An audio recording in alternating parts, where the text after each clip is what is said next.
Hey, and welcome to another episode of the Basic Black Podcast. Keep in mind one thing. The Basic Black Podcast is about fathers and parental alienation and everything to do with the court system. It has that as its core and its backbone. Obviously, because it sprung from the things that were created in my life and in my wife's life.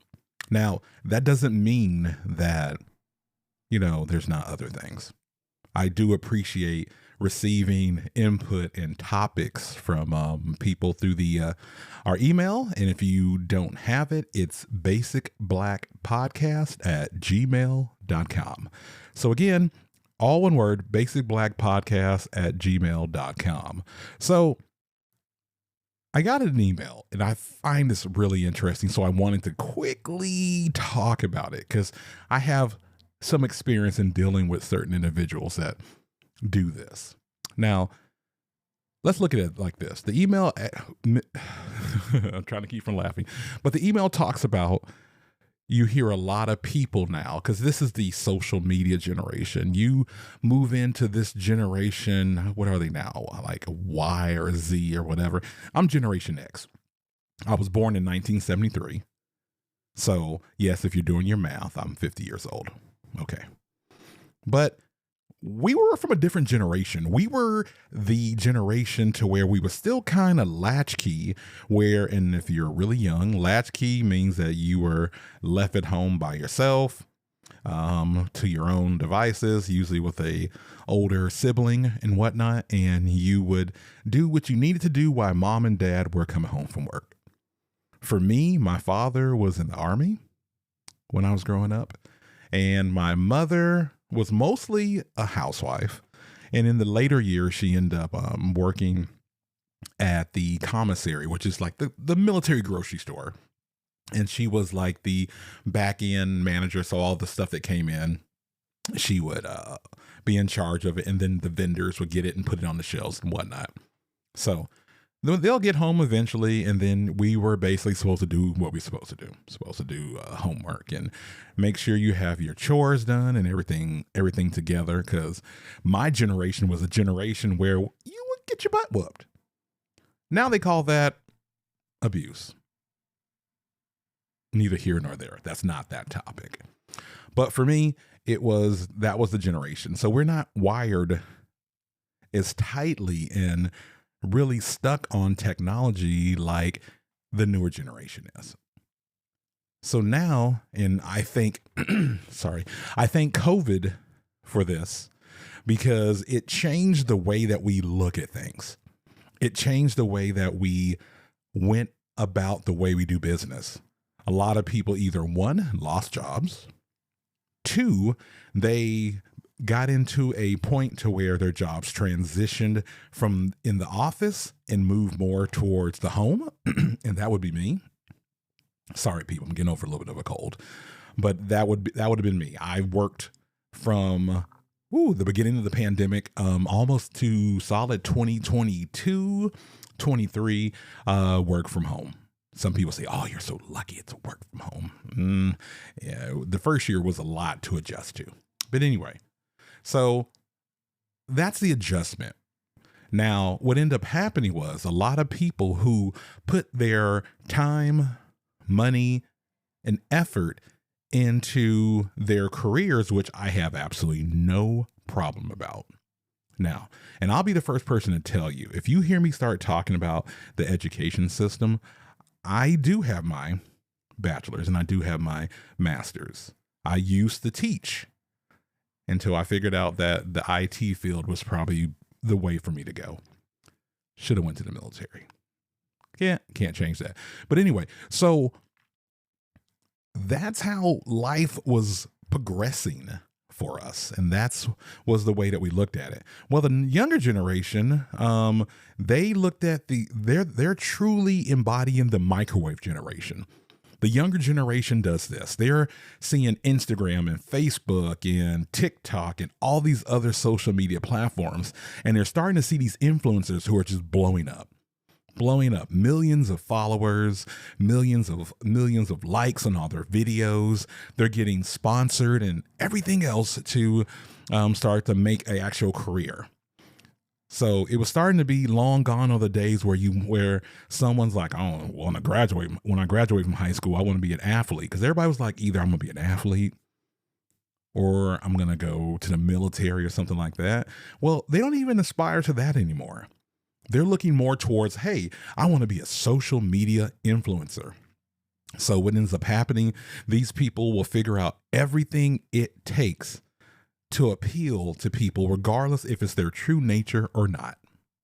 Now, I can't be a hypocrite and say that I'm not one who has been in that rat race, because of course we have social media for the Basic Black Podcast. I have my own personal pages because initially, when I started doing social media content, and I still do, I did content, Tesla focused content. I was a Tesla creator of content, and I still am. I love our EV. We are an all EV family. And so I'd made content geared towards it. Still do. And if you're interested in that, that is the Tesla bruh. The word the Tesla and then BRUH. Bruh, the Tesla bruh. So anyway, what I started to do is I started to make different accounts for the different things I do. Believe it or not, at 50 years old, I love to play paintball. So I'm trying to start with the 2024 season. So I created a channel called The Paintball, you guessed it, BRUH, The Paintball Bruh. You kind of get it from there. Well, you have different hustles in life, and COVID has brought out a special brand of hustler now, and grifter and whatnot. It's amazing now because the email said, why don't you talk about this boss bitch community? Now, I can go on and start with the Krishan Rocks. I can start with all these, and I'm doing air quotes, these not reality TV show people and whatever and whatnot. Now, but let's go to the new grift. The new grift is education. Now you say education is the new grift? Yes, education is the new grift because people now are trying to use it to start their own projects. And there's nothing wrong with that, but it's when they start to become experts in material and things that they don't know is when things start to become concerning. Fake gurus. I was watching a YouTube video talking about fake gurus. Where are they today? And there's been a lot of folks, and we're not talking about the Miss Cleo where she's trying to read your horoscope or anything like that. We're talking about people who try to sell you a dream by pushing education, or like, I can offer educational services and I'm going to teach you how to be a better student, or I'm going to teach you how to grant write, or I'm going to teach you how to do these different things where they have very little certification, training, or really actual experience doing that. That segues into religion as well. A lot of people became pastors. A lot. They saw that going through a pandemic, that you were in a point to where you were at home, things were uncertain. You didn't know, if I get sick from COVID, am I going to die or not? So stress, anxiety, and all those things birthed a ton of psychologists that really weren't psychologists. It birthed a ton of my favorite ones, really not favorite ones, life coaches.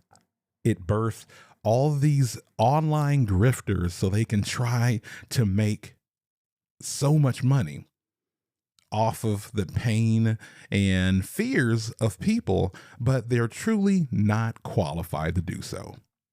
Now back to the boss bitch thing. For me, the boss bitch thing was interesting, and I say that from the ones that I've encountered. The boss bitch to me is this. It's somebody who has degrees. That's fine. and has a little bit of training, a little bit of certification. That's fine. What I have a problem, and as jokingly as my wife says, burns me to a crisp, is the fact on how they try to misrepresent themselves as being super credible. Let me give you one big piece of advice. Beware of anybody who calls themselves doctor. Beware of anybody who will always make you call them doctor. Now, being married to a nurse, and she deals with tons and tons of physicians and PAs and nurse practitioners and everything else in her field. So I kind of feed this information off from her and some experiences that I have, because I used to work IT in the hospitals for Northern Arizona regional health. Oh God, it's been so damn long. But anyway, I was in Flagstaff, and I worked for a company called Narba. I don't think they're even around anymore. They did mental health, and I worked for Flagstaff Medical Center, and I was their IT guy. But again, with the doctors that I deal with, to me, real doctors, MDs, real doctors, DDS, doctor. You know, a doctor, somebody who's going to save your life, someone who can make your life better.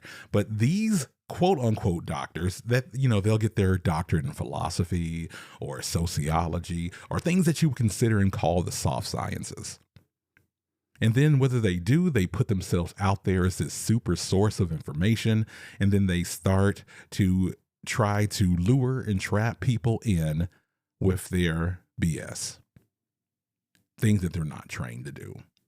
And some people are like, okay, well, you got to have a hustle. I agree. Everybody has a hustle. But if your hustle truly gives you financial gain just from lying or hurting other people to increase your standing, you should be ashamed of yourself. There's nothing else I can say about that more. You should be ashamed of yourself. But there's so many people now, and I say that these boss bitches, you see it. I mean, if you want a template to figure out a boss bitch, number one, in my book, she'll have that doctor title. And 9 times out of 10, it's not going to be an MD. It's not going to be a DDS. It's not going to be anything in the medical related fields.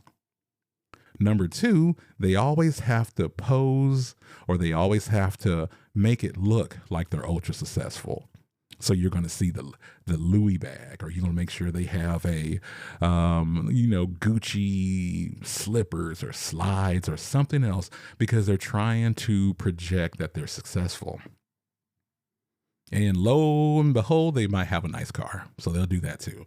So your success is based off their look. Now, there's no guarantee that you're going to benefit from it, but it is. That's how they do things. I ask people to be careful in what they see and follow. For me and for my wife, we were caught in a situation where we were dealing with a quote unquote clinical psychologist who was not licensed, who was not able to even pass the certification test that was required to be a psychologist, clinical psychologist, called the EPPP.